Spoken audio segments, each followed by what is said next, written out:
یو ټکی مې پرور ولای واوري چې دوه شیونه دي چې هغه به د قیامت په ورځ بالکل نه بخلې کی. یو پردې مال چې تا په ظلم او په جبر باندې خوړلې وي دا به نه بخلې کی.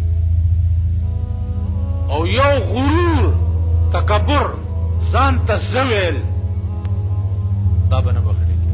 دا زټکه دا دومره خطرناک ټکی دی چې عمر او عبدالآباد د پاره د سړی بیړه تبا کی.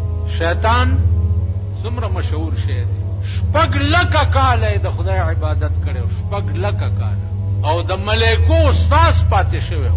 یو ټکی وکړو چې حضرت آدم علیه السلام لاش تیار شو او ملائکو ته حکم وشو چې سجده ورته وکړي، نو تمام ملائکه ورته په سجده پریوته الا ابلیس، مگر شیطان انکارو ولار پاتې شو.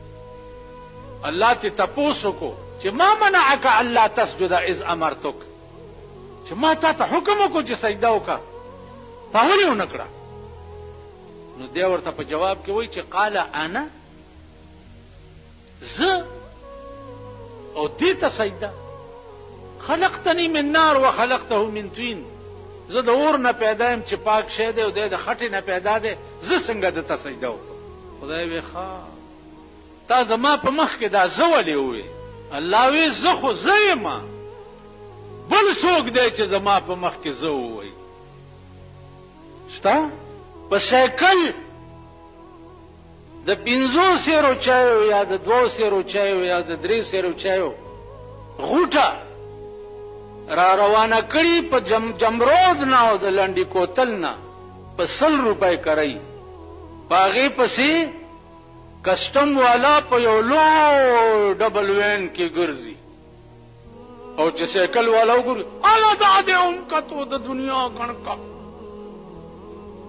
نا سایکل والا نړ بوټي کله په یو کوستی منډي وای، کله په بل کوستی منډي وای، کله خدایم هلاک کا چې هلاک شي، خدایم هلاک کا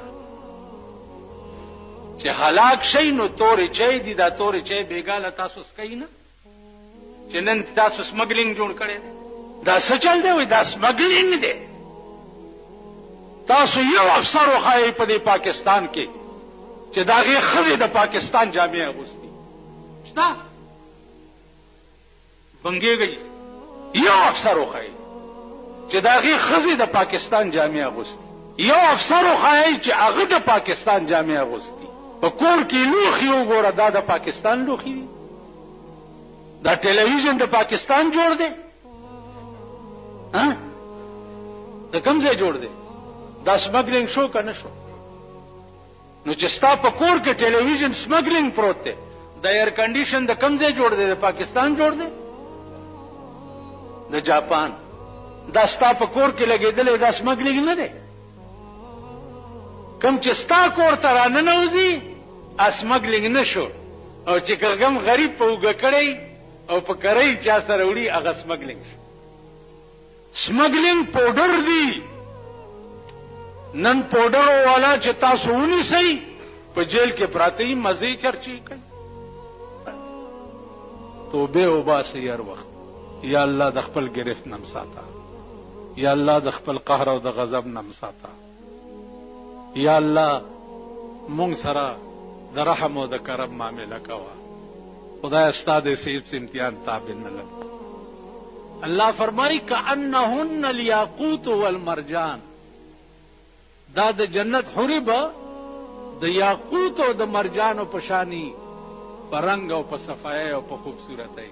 دا هغه سړی ته به دا انعامي، هغه سړی ته چې کوم سړی په ګناه قادر شي او ګناه اونکی، اراده د ګناه وکي او ګناه اونکی، نو هغه به وای په قیامت کې سپیشل 2 جنت ملو شي. او ومن دونهما جنتان، الله فرمایي د دینه سوا به نور جنتونه می، خدا 2 جنت به انعام دې سړی ته ملایي.